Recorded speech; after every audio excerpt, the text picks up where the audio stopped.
नैनीताल उधम सिंह नगर लोकसभा क्षेत्र के कांग्रेस प्रत्याशी प्रकाश जोशी ने लालगांव पहुंचकर चुनाव कार्यालय का उद्घाटन किया। इस दौरान प्रकाश जोशी ने कांग्रेस कार्यकर्ताओं के साथ मुख्य बाजार में व्यापारियों से जनसंपर्क करते हुए अपने पक्ष में मतदान किए जाने की अपील की।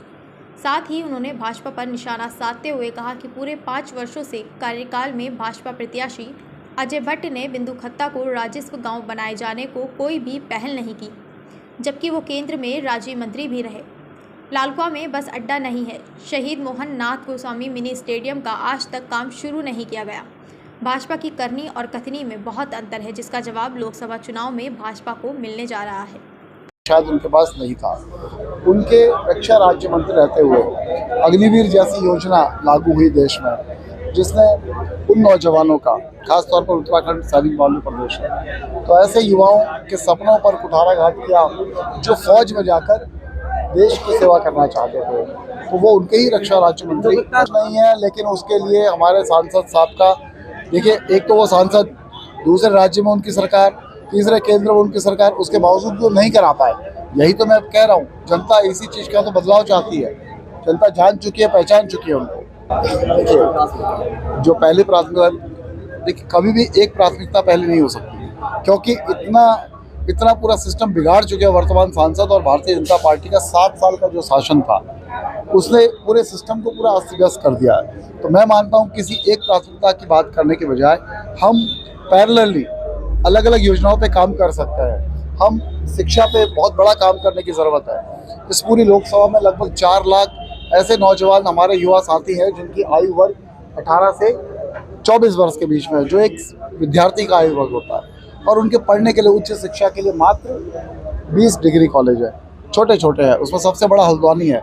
आप कल्पना कीजिए, आपके माध्यम से मैं जनता के बीच ये बात ले जाना चाहता हूँ। नहीं, 1 मिनट, ये मुद्दा खत्म करने दीजिए, ये बड़ा इंपॉर्टेंट है। नहीं, खत्म नहीं हुआ। 20 लाख के बीच में 20 और 4 लाख विद्यार्थियों के बीच में सिर्फ 20 degree college. Haldwani degree college में लगभग 12 से 14 हज़ार विद्यार्थियों का प्रवेश होता है। मात्र 2,500 से 3,000 विद्यार्थियों की बैठने की व्यवस्था है। आप फीस लेते हो 14,000 विद्यार्थियों से, और कॉलेज में बैठने की व्यवस्था करते हो सिर्फ 2,500 विद्यार्थियों की। फीस क्यों लेते हो फिर?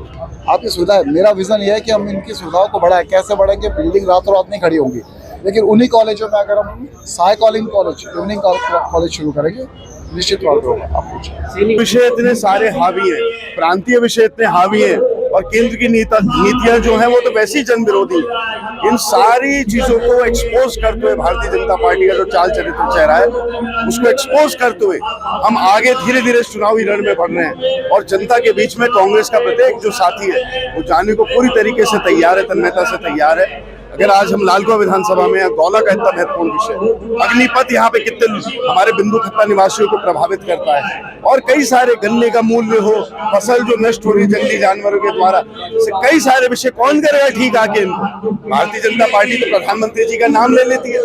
क्या केंद्रीय जो नेतृत्व है इनकी कोई जिम्मेदारी नहीं है? चुनाव में उनका नाम ले लेती है और 5 साल थार्ड वार्ड में वो बन के यहाँ घूमते हैं। तो जनता को समझना पड़ेगा, जब तक आपके स्थानीय विषय ठीक नहीं होंगे, स्थानीय मुद्दों की आवाज सही से नहीं उठेगी, आपका प्रतिनिधित्व अधूरा है।